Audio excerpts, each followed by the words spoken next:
మాట్లాడుతున్నారు. ఇప్పుడు లైవ్ చూద్దాం. लगातार मोदी जी का साथ दिया और इसीलिए हमें समझना होगा कांग्रेस और बीजेपी के काम करने की संस्कृति का अंतर. We will have to understand the working culture, the difference between Congress party and Bharatiya Janata Party. 70 साल 70 years we heard one name. 70 साल हम सुनते रहे एंटी इनकम्बेंसी. सरकार आती थी और जाती थी, आती पीछे थी और जाती पहले थी, क्योंकि जो सरकार में बैठता था वो एंटी इनकम्बेंसी से ग्रसित होता था. लोगों की आशाओं को निराशा का पानी फेर दिया जाता था. लेकिन मोदी जी के आने के बाद भारत ने पहली बार प्रो इनकम्बेंसी शब्द सुना. इस बात को भी हमको ध्यान में रखना. अब सरकारें जाती नहीं है, भारतीय जनता पार्टी की सरकार आती है तो एक बार नहीं अनेकों बार टिक करके जनता की सेवा करती है. यह भारतीय जनता पार्टी का कल्चर है, यह भारतीय जनता पार्टी की संस्कृति है. और मैं यहां आपको बताना चाहूंगा कि 2014 में भारतीय जनता पार्टी को लोकसभा के चुनाव में 31.3% वोट मिले थे, 18 करोड़ वोट मिले. और 2019 में भारतीय जनता पार्टी को जहां 17 करोड़ वोट मिले थे, वहीं 2019 में 23 करोड़ वोट मिले और 37.7% वोट प्रतिशत बढ़ा. और आपको जानकर खुशी होगी कि 2024 में 23.5 करोड़ वोट भारतीय जनता पार्टी को मिला और लगातार तीसरी बार भारतीय जनता पार्टी की सरकार बनी. मित्रों, जब मैं कहता हूं कि द फ्यूचर लाइज विद भारतीय जनता पार्टी, तो मैं हवा में नहीं कहता हूं.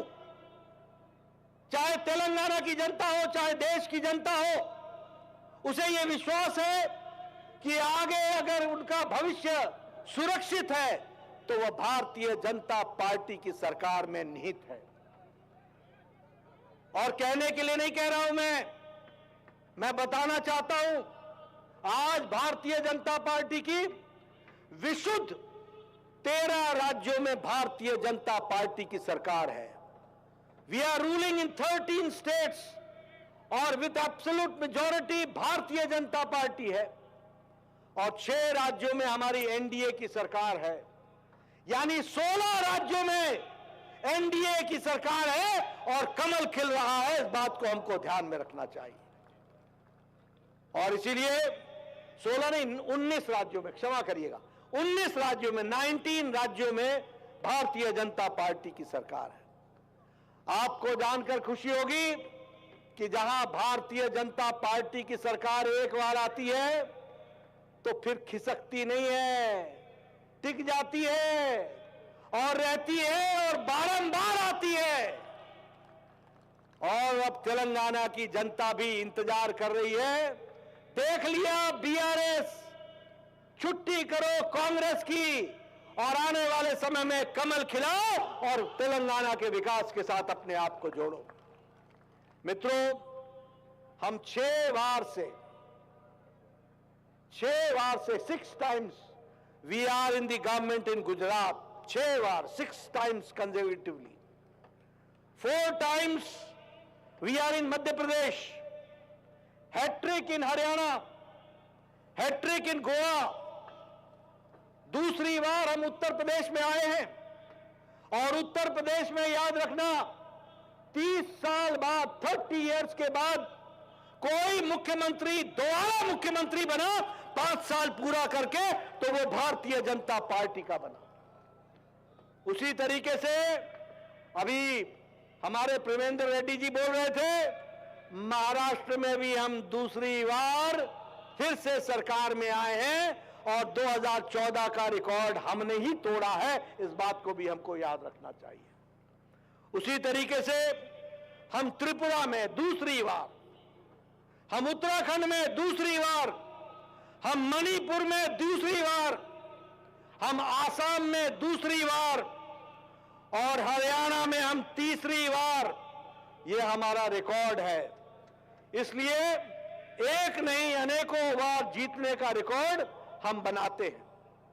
मित्रों, मुझे इस बात की भी खुशी है कि जम्मू कश्मीर में हम विपक्ष में बैठे हैं, लेकिन जम्मू कश्मीर में भी सबसे ज्यादा सीट भारतीय जनता पार्टी अपना ही रिकॉर्ड तोड़ करके सबसे ज्यादा सीट भारतीय जनता पार्टी जीत करके आई, अपनी पार्टी। और बाई इलेक्शन हुए, उस बाई इलेक्शन में भी 20 सीटों पर भारतीय जनता पार्टी अकेली जीत करके आई है, ये हमको ध्यान में रखना चाहिए। मित्रों, मैं यहां बताना चाहता हूं और रेवंत रेड्डी को भी बताना चाहता हूं, समय रहते बच जाओ, और तेलंगाना की जनता को भी बताना चाहता हूं कि समय रहते बच जाओ। ये कांग्रेस पार्टी परजीवी पार्टी है, परजीवी पार्टी। परजीवी पार्टी मतलब आपको मालूम है, जानते हैं परजीवी?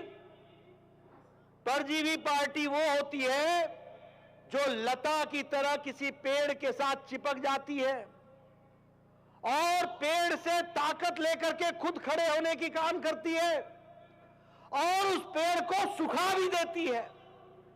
कांग्रेस पार्टी ऐसी पार्टी है जो अपने बूते पर नहीं खड़ी होती, ये दूसरी पार्टियों के बूते पर खड़ी होती है और जिसके सहारे खड़ी होती है उसको भी डुबो देती है। ये कांग्रेस पार्टी का रवैया है। और हमने देखा जहां ये सीधे कांग्रेस पार्टी की लड़ाई होती है, वहां कांग्रेस का हाल क्या होता है, इस बात को आप समझ लीजिए। छत्तीसगढ़ में, मध्य प्रदेश में और गुजरात में कांग्रेस पार्टी और भारतीय जनता पार्टी का 64 सीटों पर सीधा मुकाबला हुआ, डायरेक्ट मुकाबला ऑन 64 सीट्स। और 64 की 64 सीट्स में 62 सीटें भारतीय जनता पार्टी ने जीती और 2 सीट सिर्फ कांग्रेस पार्टी को आई। ये जीतते कहां हैं? ये वहां जीतते हैं जहां रीजनल पार्टी इनको जिताती है। फिर चाहे वो तमिलनाडु हो, फिर चाहे वो उत्तर प्रदेश हो, फिर वो अन्य राज्य हो, बिहार हो, इनको कुछ सीटें दे करके जिता करके लाने का काम अन्य रीजनल पार्टीज को आता है। इस बात को भी हमको समझना चाहिए। इसलिए Congress party is a party which is standing on the crutches, Baisakhi पर खड़ी पार्टी है और ये रीजनल पार्टियों के सहारे चलने वाली पार्टी है। मित्रों, यहां मैं ये भी आपको बताना चाहता हूं कि कांग्रेस पार्टी जिस तरीके से ये हिमाचल में आई, जिस तरीके से ये कर्नाटक में आई और जिस तरीके से ये तेलंगाना में आई, ये तीनों जगह पर लोगों के साथ छलावा करके आई है, लोगों के साथ छलावा करके आई है। मैं हिमाचल प्रदेश से आता हूं। हिमाचल प्रदेश में इन्होंने वायदा किया ओल्ड पेंशन स्कीम। आज हिमाचल के कर्मचारी चिंता में पड़े हुए हैं, जानना चाहते हैं वो ओल्ड पेंशन स्कीम का क्या हुआ, क्या मिला उनको। वहां वायदा किया था कि 5 लाख नौकरियां देंगे। आज हिमाचल का नौजवान छला महसूस करता है, धोखा महसूस करता है और इंतजार में है, एक भी नौकरी नहीं लगा सके हैं। और उसी तरीके से बहनों को कहा था कि हम 1500 रुपए महीना का देंगे, 1500। आज हमारी बहनें 28 लाख बहनें इंतजार में बैठी हैं। 3 साल से ज्यादा सरकार को हो गए, मोर देन 3 इयर्स, और उनको एक फूटी कौड़ी भी नहीं मिली। यह परिस्थिति आकर के खड़ी है। कहते थे 300 यूनिट फ्री इलेक्ट्रिसिटी देंगे। यहां इलेक्ट्रिसिटी देना तो छोड़ो, इलेक्ट्रिसिटी ही गुल हो गई, बिजली ही देना बंद हो गया। यह स्थिति ला करके खड़ी की है। कहा था, हमारे हिमाचल में कहा कि हम हर विधानसभा में 4 इंग्लिश मीडियम स्कूल खोलेंगे। इंग्लिश मीडियम स्कूल तो छोड़ो, जो लोकल लैंग्वेज में पढ़ाने वाले स्कूल थे वो भी बंद कर दिए। ये कांग्रेस पार्टी का कर्तृत्व है। उसी तरीके से अगर मैं कर्नाटक की बात करूं, आपके पड़ोस में है, आप ज्यादा जानते हो, आपको ज्यादा पता है। कर्नाटक में कहा था कि आंगनवाड़ी वर्कर्स को 15,000 रुपए देंगे। आज आंगनवाड़ी की बहनें इंतजार में बैठी हैं, लेकिन कांग्रेस की सरकार को, सिद्धारमैया को और शिव कुमार को आपस में झगड़ने से कोई फुर्सत नहीं मिल रही है। उसी तरीके से मिल्क की सब्सिडी देने की बात कही थी, आज वहां का पशुपालक इंतजार में बैठा है। और यह भी कहा था कि हम अन्नभाग्य योजना के तहत 10 किलो राइस मुफ्त में देंगे, उनको 5 किलो में चलता कर दिया, उनकी छुट्टी कर दी। यह परिस्थिति ला करके खड़ी की है।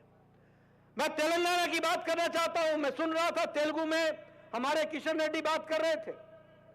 मैं आते आते मैं संजय बंडी को सुन रहा था तेलुगु में, लेकिन मैं समझ रहा था वो चर्चा कर रहे थे कि किस तरीके से रेवंत सरकार ने भी 1 साल में गरीबों के साथ किस तरीके से धोखा दिया है, इस बात को वो उजागर कर रहे थे।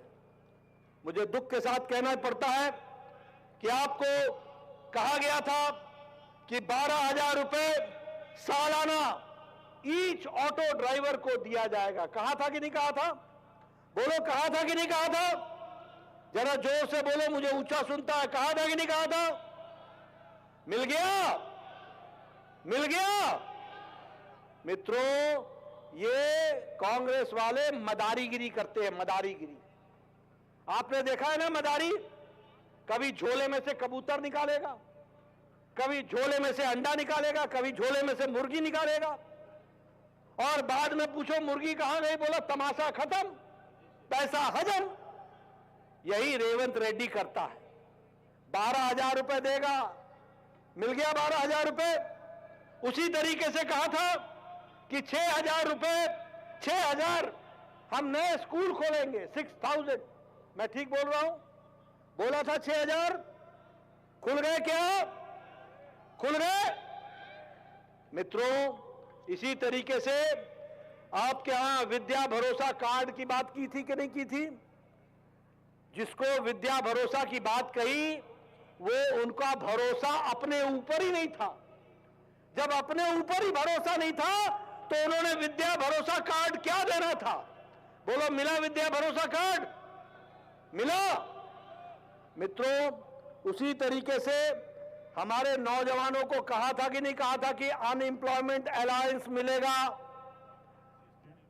है? इसी स्टेडियम से बोला था अनएम्प्लॉयमेंट अलायंस, बोला था कि नहीं बोला था? बेरोजगारी भत्ता बोला था कि नहीं बोला था? बेरोजगारों मिल गया क्या? मेरे युवा साथी मिल गया क्या? मित्रों, उसी तरीके से इन्होंने अन्नदाता के साथ भी धोखा किया है। कहा था 2 लाख क्रॉप लोन देंगे और क्रॉप लोन वेव करेंगे। उसको वेव किया क्या? वेव किया क्या? उसी तरीके से कहा था कि 15,000 रुपए प्रति एकड़ हम रायतू भरोसा देंगे। किसानों भाइयों, भरोसा मिला क्या? मिला क्या?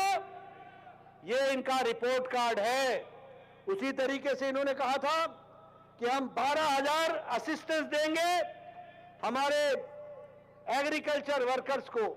क्या एग्रीकल्चर वर्कर्स को, हमारे किसान भाइयों को 12,000 रुपए मिला क्या? मिला क्या? मित्रों, इसीलिए मैं कहता हूं, ये इनके जादूगिरी का काम है, ये इनके मदारीगिरी का काम है। ये लोगों को धोखा देते हैं। इन्होंने कहा था कि 5 बोनस पर लीटर, 5 रुपए पर लीटर फार्मर को